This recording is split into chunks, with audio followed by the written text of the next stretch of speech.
साथियों, आज हम चर्चा करेंगे स्विट्ज़रलैंड के संविधान की विशेषताओं पर। हमने इसके पहले वाले वीडियोस में ब्रिटेन का संविधान, अमेरिका का संविधान और जापान के संविधान की विशेषताएं भी देखी। आज हम देखते हैं स्विट्ज़रलैंड के संविधान की विशेषताएं। स्विट्ज़रलैंड न केवल एक छोटा देश है, अपितु यूरोप का एक बहुत ही सुंदर देश है। यहाँ पर रेड क्रॉस का केंद्र है, ये घड़ियों का एक निर्माण स्थल है और इसका शासन विधान लोकतंत्र का एक विशिष्ट प्रकार है। ये एक बहुत ही पुराना लोकतंत्र है। यहाँ लोकप्रिय सरकारें उस समय से चली आ रही थी जब दूसरे देशों में तो उनका जन्म भी नहीं हुआ था। स्विस संविधान ने एक तरह से जनतंत्रीय नीतियों को प्रेरणा दी है। वहाँ जनतंत्रीय सिद्धांतों का क्रियान्वयन संसार के दूसरे देशों से बहुत ही अच्छी तरह से और बहुत ही तेजी से हुआ है। स्विट्ज़रलैंड निश्चय ही उन देशों में से है जिसकी शासन व्यवस्था ने सारे संसार का ध्यान अपनी ओर आकर्षित किया। यदि इंग्लैंड अपने संसदीय शासन के लिए प्रसिद्ध है, संयुक्त राज्य अमेरिका संघात्मक शासन प्रणाली के लिए प्रसिद्ध है, तो स्विट्ज़रलैंड अपने प्रजातंत्रीय शासन के रूप में और अनोखी कार्यपालिका के रूप में विश्व में विख्यात है। यह विश्व की सबसे प्रमुख राजनीतिक प्रयोगशाला भी कही जाती है। स्विस नागरिकों में प्रजातंत्र की जो भावना है वह प्रचुर मात्रा में विद्यमान है। वे अपने देश के शासन में सक्रिय रूप से भाग लेते हैं। आज स्विट्ज़रलैंड विश्व के सर्वश्रेष्ठ प्रजातंत्रों में से एक माना जाता है। प्राचीन समय में एथेंस का और आधुनिक समय में स्विट्ज़रलैंड का उदाहरण दिया जाता है प्रजातंत्र के रूप में। ब्राइस तो कहते भी हैं कि वर्तमान प्रजातंत्रों में से जो कि वास्तव में प्रजातंत्र है वो कौन है, उसका सबसे बेस्ट जो उदाहरण है वह है स्विट्ज़रलैंड। स्विस संविधान एक बहुत ही अनूठा संविधान है देखिए, और विश्व के अन्य संविधानों की भांति यह भी शासन कला के एक मौलिक प्रयोग में से ही एक है। स्विस संविधान की मौलिक विशेषता यह है कि न तो वह विशुद्ध संस्थात्मक है और ना ही विशुद्ध अध्यक्षात्मक है। हम उसकी 1 बाय 1 विशेषताएं देखते हैं। तो पहली विशेषता हम देखते हैं कि निर्मित एवं लिखित संविधान है। कि स्विस संविधान कैसा है? एक तरह से निर्मित संविधान है। मौलिक रूप से इसका निर्माण सन 1848 में तथा इसके बाद इसका संशोधन हुआ 1874 में किया गया। और निर्मित संविधान के लिए जैसा कि स्वाभाविक है यह लिखित संविधान है और इसके जो अधिकतम भाग हैं वह उल्लेखनीय हैं। लेकिन वर्तमान का जो संविधान है वह 18 दिसंबर 1998 को इस नवीन संविधान को स्वीकार करने का अधिदेश जारी किया गया और 18 अप्रैल 1999 को स्विट्ज़रलैंड में यह नया संविधान लागू हुआ। वर्तमान संविधान में 195 तो धाराएँ हैं और 4 अध्याय हैं।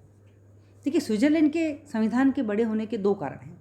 एक तो है कि इसमें अनेक ऐसे विषयों का उल्लेख किया गया है जिनका वास्तव में कोई संवैधानिक महत्व नहीं है, जैसे मछली मारना, जुआ खेलना, ऐसी बातें भी उसके अंदर इन्होंने लिखी है। ऐसे विषयों का भी इन्होंने उल्लेख किया है। इसमें संघीय सरकारों के अधिकारों तथा संघीय के दूसरी बात जो बताई गई है कि इसमें संघीय सरकार के अधिकारों तथा संघीय कैंटनों की सरकारों के बीच विधायी तथा प्रशासकीय अधिकार क्षेत्र के विभाजन का वर्णन बहुत ही विस्तार से किया गया है। और इस विचार को यह सोचकर अपनाया था कि स्विट्ज़रलैंड उन संवैधानिक विवादों से लगभग मुक्त रहे जिनके कारण संयुक्त राज्य अमेरिका में जो न्यायपालिका है वो इतनी शक्तिशाली हो गई। वे न्यायपालिका को इतना शक्तिशाली नहीं करने देना चाहते थे। दूसरी इसकी विशेषता है कठोर संविधान। इसमें संविधान कैसा है? एक कठोर संविधान है। इसमें सरलता से संशोधन नहीं किया जा सकता। इसे संशोधित करने के लिए एक विशिष्ट प्रकार की जो प्रक्रिया है उसको अपनानी पड़ती है। संविधान में संशोधन का प्रस्ताव संघीय सभा के दोनों सदनों द्वारा पास होना चाहिए और उसके बाद उसका समर्थन मतदाताओं तथा कैंटनों के बहुमत से होना चाहिए। मतलब मतदाता भी इसमें उसका समर्थन करेंगे। फिर भी इसे अमेरिकी संविधान से कुछ कम कठोर माना जा सकता है और यही कारण है कि अमेरिकी संविधान में अब तक केवल 27 संशोधन हुए, लेकिन ब्रिटेन के संविधान के अंदर अब तक 57 संशोधन हो चुके हैं। केसी वियर कहते भी हैं कि यद्यपि स्विट्ज़रलैंड का संविधान कठोर है, परंतु वहाँ के जो नागरिक हैं वो लचीले हैं। और चूंकि यहाँ पर संघात्मक शासन व्यवस्था को अपनाया है, इसलिए यहाँ के संविधान का कठोर होना भी बनता है। फिर है कि प्राचीनतम गणराज्य। ये एक तरह से प्राचीनतम गणराज्य है। ये कहा गया है कि भारत और अमेरिका की भांति स्विट्ज़रलैंड भी एक तरह से गणतंत्रात्मक देश है, लेकिन ये इसका जो गणराज्य है वह विश्व का सबसे पुराना गणराज्य है। जैसे 1870 के अंदर सॉन मेरिनो तथा हंसा टाउन है ना, ये दो कम महत्वपूर्ण के राज्य हैं हालांकि, लेकिन ये स्विट्जरलैंड के जो यूरोप में एकमात्र गणराज्य था उस समय जो है। स्विट्जरलैंड के अतिरिक्त ये दो छोटे छोटे राज्य हैं जो गणराज्य के अंदर आते थे।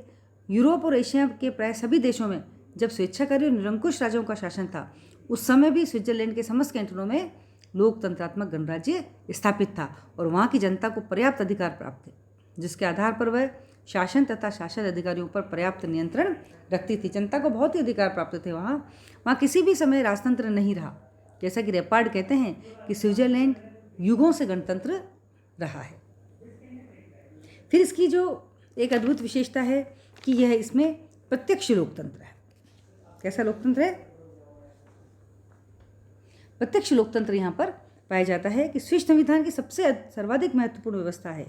जैसा कि एरिक का कथन है कि स्विट्जरलैंड में लोकतंत्र संपूर्ण जीवन का सार है ना। और आप ये देखिए, एक स्विस संविधान के द्वारा लोकतंत्रात्मक शासन व्यवस्था को सर्वाधिक श्रेष्ठ रूप में अपनाया गया है ना। और इसके अंदर आप ये देखिए कि एक पूर्ण कैंटन और 4 अर्ध कैंटनों में प्रत्यक्ष लोकतंत्रात्मक शासन व्यवस्था अभी भी विद्यमान है। और इन जो कैंटन है इसमें मतदाताओं की जो सभा है वो लैंडसी माइंड द्वारा कानून निर्माण का कार्य किया जाता है। इस लैंडसी माइंड ये प्रत्यक्ष लोकतंत्र के साधन है जिनको हम डिटेल के अंदर अध्ययन करेंगे। यह प्रत्यक्ष लोकतंत्र का बहुत ही अच्छा उदाहरण है। 1970 तक इस लोकतंत्र की एक इलेक्शन बातें थी कि इलेक्शन में महिलाओं को मताधिकार से वंचित रखा जाता था, लेकिन 8 फरवरी 1971 को महिलाओं को मताधिकार दे दिया गया और अब 18 वर्ष की आयु प्राप्त प्रत्येक स्त्री पुरुष में को यह अधिकार प्राप्त है। फिर इसकी जो विशेषता है वो क्या है? संघात्मक शासन प्रणाली। कि अमेरिकी संविधान की भांति स्विस संविधान में भी संघात्मक शासन प्रणाली को अपनाया गया, परंतु स्विस संघ व्यवस्था अमेरिका से अपेक्षा अधिक कठोर है ना। इसका परिणाम क्या है कि जनता ने संविधान बनाया है और तो स्विट्जरलैंड में कैंटनों ने। अमेरिका में जो संविधान है वो किसके द्वारा बना है? जनता के द्वारा। लेकिन स्विट्जरलैंड के अंदर जो संविधान बनाया है वो किसने बनाया है? कैंटनों ने बनाया है। और अमेरिकी संविधान की प्रस्तावना में कहा गया है कि हम संयुक्त राज्य अमेरिका के लोग इस संविधान को निर्दिष्ट तथा स्थापित करते हैं। लेकिन स्विस संविधान में लिखा गया है कि स्विट्जरलैंड के निम्न 22 प्रभुसत्ताधारी कैंटनों के लोग स्विस संघ का निर्माण करते हैं। ठीक है ना। तो आज भी मतलब आप ये देखिए कि यहाँ पे 20 तो पूर्ण कैंटन है और 6 अर्ध कैंटन है ना। पूर्ण कैंटन और आज कैंटन में क्या इन्होंने भेद बताया है कि जहाँ प्रत्येक पूर्ण कैंटन को संघीय संसद के द्वितीय सदन सीनेट में 2 प्रतिनिधि भेजने का अधिकार है, वहीं अर्ध कैंटन को 1 प्रतिनिधि भेजने का अधिकार है। दूसरा अंतर है कि संवैधानिक संशोधन के समय जहाँ पूर्ण कैंटन का मत 1 गिना जाता है, वहीं अर्ध कैंटन का मत आधा गिना जाता है। और संविधान के द्वारा केंद्र और कैंटनों की जो सरकार है उसमें शक्तियों का विभाजन अमेरिकी पद्धति के आधार पर ही किया गया है। एक कहते हैं कि उदारवादी दर्शन पर आधारित संविधान है ये। कि कैसे उदारवादी दर्शन पर? कि वर्तमान समय में इंग्लैंड, अमेरिका आदि देशों में संविधान उदारवादी या व्यक्तिवादी दर्शन पर आधारित है। तो पूर्व सोवियत संघ या चीन का कैसा है? समाजवादी दर्शन पर आधारित है। तो स्विट्जरलैंड के संविधान पर उदारवादी दर्शन का बहुत ही प्रभाव है। संविधान का मूल दर्शन यही है कि जीवन के सभी क्षेत्रों में नागरिकों को अधिकतम संभव सीमा तक स्वतंत्रता प्राप्त होनी चाहिए और राज्य के द्वारा कम से कम हस्तक्षेप किया जाना चाहिए। राज्य का हस्तक्षेप है जो सबसे कम होना चाहिए। फिर कहा गया संस्थात्मक और अध्यक्षात्मक शासन व्यवस्थाओं का समन्वय। ठीक है ना। देखिए, स्विस शासन व्यवस्था में कुछ गुण संसदीय व्यवस्था के हैं, उसे पूरी तरह से संसदीय शासन व्यवस्था भी नहीं कहा जा सकता। वहाँ कुछ बातें अध्यक्षीय शासन की भी हैं, फिर भी उसे पूर्णतः अध्यक्षीय शासन व्यवस्था नहीं कहा जा सकता।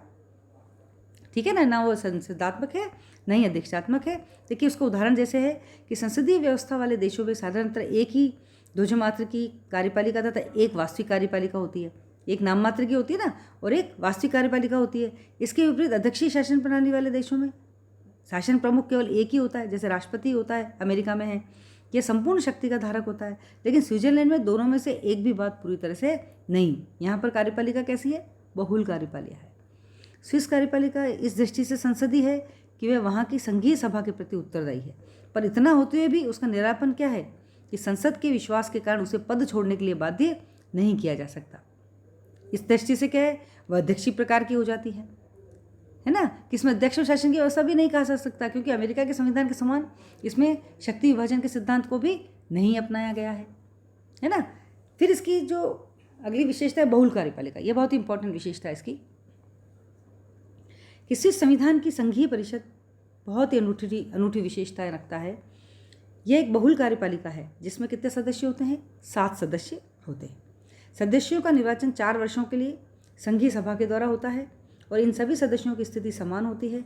इनमें प्रत्येक व्यक्ति बारी बारी से 1 वर्ष के लिए परिषद प्रधान होता है। देखिए 7 सदस्य हुए ना, जो प्रत्येक सदस्य जो है बारी बारी से 1 वर्ष के लिए क्या बनता है? परिषद का प्रधान बनता है। इस प्रधान को ही स्विट्जरलैंड का क्या कहा जाता है? राष्ट्रपति कहा जाता है ना। परंतु यहाँ राष्ट्रपति वस्तुतः राष्ट्र की धुरी नहीं होता, उसमें तथा परिषद के अन्य सदस्यों में कोई अंतर नहीं होता। वह किसी भी प्रकार के परिषद के अन्य सदस्यों की अपेक्षा राष्ट्र के शासन संचालन के लिए अधिक उत्तरदायी नहीं होता। मतलब 7 समान ही होते हैं। 1-1 वर्ष के लिए वे राष्ट्रपति चुने जाते हैं। यह राष्ट्र की सर्वोच्च अधिशासी समिति का सभापति मात्र होता है और इस स्थिति से ये औपचारिक प्रधान के रूप में उन रस्मी क्रियाकलापों को करता है जिन्हें अन्य देशों के राज्य के प्रधान भी करते हैं। ठीक है ना। तो इस प्रकार की कार्यपालिका का एकमात्र उदाहरण अगर हम देखें तो पूर्व सोवियत संघ की प्रेजिडियम थी, लेकिन पूर्व सोवियत संघ और स्विट्जरलैंड की जो शासन व्यवस्था है उसमें भी अंतर पाया जाता है। फिर इसकी जो विशेषता है धर्मनिरपेक्ष राज्य। कैसा राज्य है ये?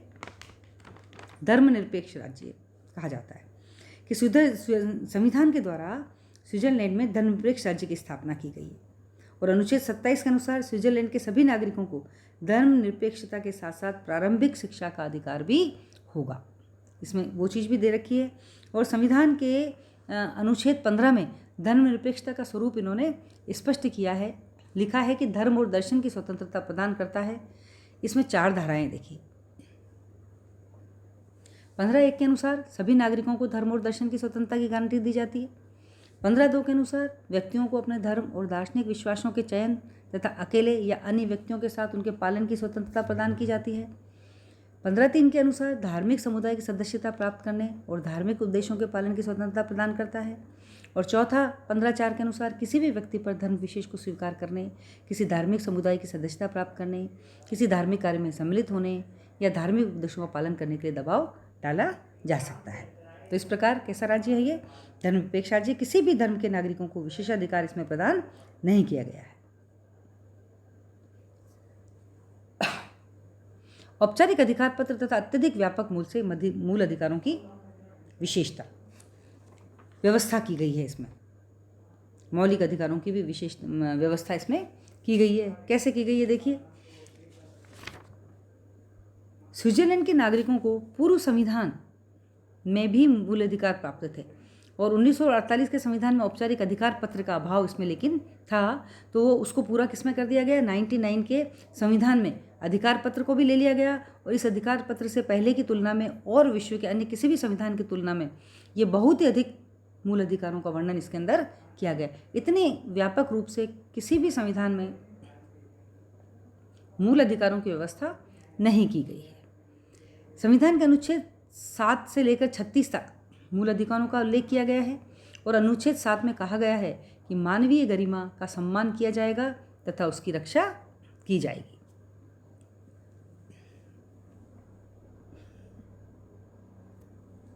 फिर कहते हैं बहुभाषी राज्य।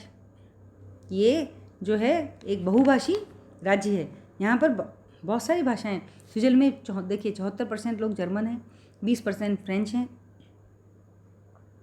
5% इटालियन हैं, भाषाभाषी हैं और इसके अतिरिक्त 1% व्यक्ति जो है रोमांच नामक आदि भाषा का प्रयोग करते हैं। यहाँ समस्त कार्य जो है जर्मन, फ्रेंच और इटालियन में होता है ना। लेकिन रोमांच जो भाषा है उसको राजभाषा मान लिया गया इसमें और इस प्रकार 4 भाषाओं में राज्य कार्य करना एक तरह से शासन की विशेषता है। प्रशासनिक कानून पर आधारित न्यायपालिका है। देखिए इसमें कि स्विट्जरलैंड में इंग्लैंड की विधि के शासन की व्यवस्था को नहीं बल्कि यूरोपीय महाद्वीप के अन्य देशों की प्रशासकीय कानून की व्यवस्था को अपनाया गया है, जिसके अंतर्गत जनसाधारण तथा प्रशासनिक कर्मचारियों के लिए क्या होता है? पृथक पृथक न्यायालय की व्यवस्था होती है। डाइसी ने कहा है कि अन्य और भी विद्वान जो हैं डाइसी जैसे, वो कहते हैं कि प्रशासकीय कानून और न्याय व्यवस्था को नागरिक अधिकारों का एक आघात समझते हैं, परंतु यदि न्यायाधीश निष्पक्ष हो तो इस प्रकार की न्याय व्यवस्थाओं को दोषों से मुक्त रखा जा सकता है। तो हम कह सकते हैं इसमें कि स्विट्जरलैंड उदारवादी आदर्शों और लोकतांत्रिक व्यवस्था का क्या है, श्रेष्ठतम प्रतीक है।